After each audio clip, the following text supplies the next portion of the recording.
Ah, ça c'est la belle époque, hein. Oh là là, c'est joli ça. C'est Djakouri, il adore le reggae, hein. Ouais. C'est pour lui que je mets ça juste avant le journal des sports, n'est-ce pas? Merci. C'est la bonne époque, hein. Merci beaucoup. Je t'en prie. Le journal des sports, c'est tout de suite et maintenant avec vous, Serge Djakouri. Bonjour Serge. Bonjour Didier, mesdames, messieurs, bonjour. Radio Côte d'Ivoire, les sports d'ici et d'ailleurs.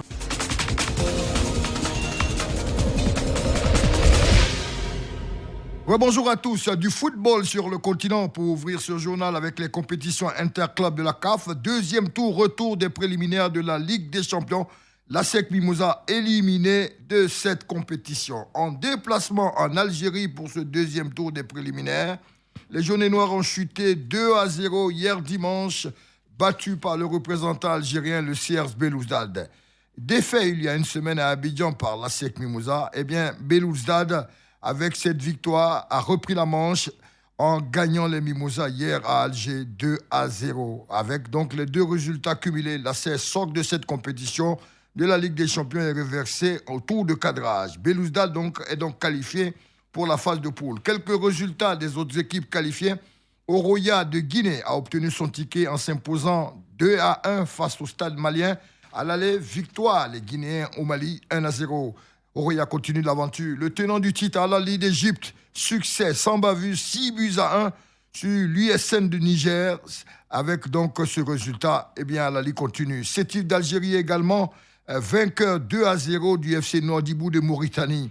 L'Espérance de Tunis, qualifiée avec succès, 1-0 sur Al-Ittihad de Libye. Al-Hilal du Soudan également a obtenu son ticket avec cette petite victoire sur les River United du Niger. Les Sud-Africains de Mamelodi Sundowns ont également obtenu leur ticket. Victoire 1-0 sur Mamenia de RDC. Simba de Tanzanie, c'est la surprise, a été battu à domicile par les Botswanais de Juenena Galaxy, 3-1. Zamalek d'Égypte également facilement s'est débarrassé de Tusker, 4-0. Ce sont donc les gros habitués des compétitions interclubs africaines qui sont donc qualifiés pour cette phase de poule de la Ligue des Champions. Plus aucun représentant ivoirien dans cette compétition. On sait que le FC San Pedro avait été éliminé il y a quelque temps par l'AS Fayenega et la section de la compétition. Heureusement qu'il y a ce tour de cadrage pour sauver les meubles.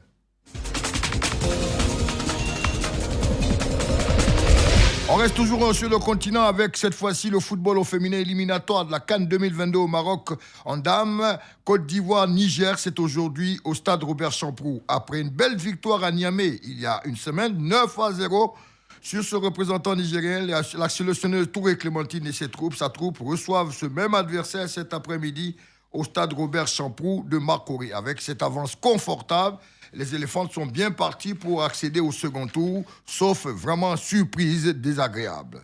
Écoutons, Touré Clémentine, la sélectionneuse des éléphants, avant cette rencontre de cet après-midi face au Niger. Il faut continuer de travailler parce qu'il y a encore des aspects à revoir. Nous rêvons de jouer la CAN en 2022. Nous avons manqué 2 CAN et nous pensons que nous avons un groupe homogène, un groupe qui est en place depuis des années, qui travaille dur pour progresser. Et donc notre récompense sera vraiment de pouvoir nous qualifier après tout ce travail qui a été abattu depuis des années. Voilà, que nous puissions être à la Coupe d'Afrique des Nations. Oui, dans cette compétition hier, le Ghana a battu le Nigeria 1-0, mais à l'aller, le Nigeria s'était imposé 2-0 et donc le Ghana est éliminé de cette compétition. Foot en inter, on continue directement. Tour d'Europe des 5 grands championnats en France. Hier, c'était le classique au Vélodrome, le dernier match de cette 11e journée. 0-0 dans cette confrontation. Le Paris Saint-Germain a joué à 10 avec l'expulsion de Hakimi. 0-0. Paris reste toujours leader avec 7 points d'avance sur l'équipe de Lens qui a été vainqueur 4-1 de Metz. En Italie, il y a eu beaucoup de chocs. L'AS Roma a tenu en échec l'équipe de Naples qui est leader malgré tout. Et Zlatan Ibrahimovic, Franck Kessié et le Milan également ont gagné 4-2 en déplacement en Bologne. Du coup, ces deux équipes sont collées au classement avec 25 points chacun. Bundesliga, les jours passés se ressemblent pour le Bayern de Munich. Victoire facile sur Leverkusen 4-0. Dortmund également a gagné en déplacement sur Bielefeld 3-1. Leipzig a été sans pitié pour Greuther Fürth. Le Bayern est leader avec 1 point d'avance sur le Dortmund, 22 points. Dortmund à 21 points. En Angleterre, il y a eu des grosses affiches, oui. Il y a eu un mémorable Old Trafford hier, théâtre des cauchemars pour l'équipe de Manchester United de Cristiano Ronaldo. À la maison, ils ont été baladés, surclassés par les Reds de Liverpool avec Mohamed Salah de Gala. 107e but pour Salah qui a réussi le triplé, qui devient le meilleur Africain de la Première Ligue en buteur. Il déplace le record de Didier Drogba qui était de 104 buts. Salah rentre dans la légende. Victoire des Reds 5-0 sur Old Trafford.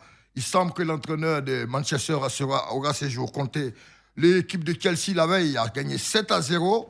L'équipe de Norwich, duel entre le leader et la lanterne rouge. Chelsea est leader. En Espagne, c'était le 246e Classico entre le Barça et le Real Madrid. Eh bien, au Camp Nou, Benzema et sa troupe ont souri. Victoire du Real Madrid, 2-1. 99e victoire du Real Madrid face à son ennemi juré, l'équipe de FC Barcelone. Au classement, Real Sociedad 21 points, le Real Madrid deuxième avec 20 points. En Italie, il y a eu des chocs, comme on l'avait déjà annoncé. Mais il faut surtout signaler le choc de 2 joueurs ivoiriens qui étaient en opposition. C'était du côté de l'Ajax et Eindhoven. Sébastien Haller opposé à Ibrahim Sangaré. Haller a le sourire. Victoire de son équipe de l'Ajax, 5-0 face à l'équipe de PSV Eindhoven. On finit en pas de course avec le sport mécanique. La France est en fait, oui, pour le MotoGP, pour la première fois de l'histoire, un jeune de 22 ans français rentre dans l'histoire. Il s'appelle Fabio Quartararo. Hier, du côté de l'Italie, dans le Grand Prix d'Émilie Moragne, il a fini 4e pendant que son adversaire direct, Pecco Bagnaia, a chuté. Du coup, avec la victoire de Marc Marquez, premier, Fabio Quartararo, qui a fini 4e, est devenu champion du monde, le premier Français champion du monde en MotoGP. Voilà donc tout en ce qui concerne le sport sur Radio Côte d'Ivoire pour ce premier journal de 5h45. Merci Serge Dacoury, on vous retrouve tout à l'heure.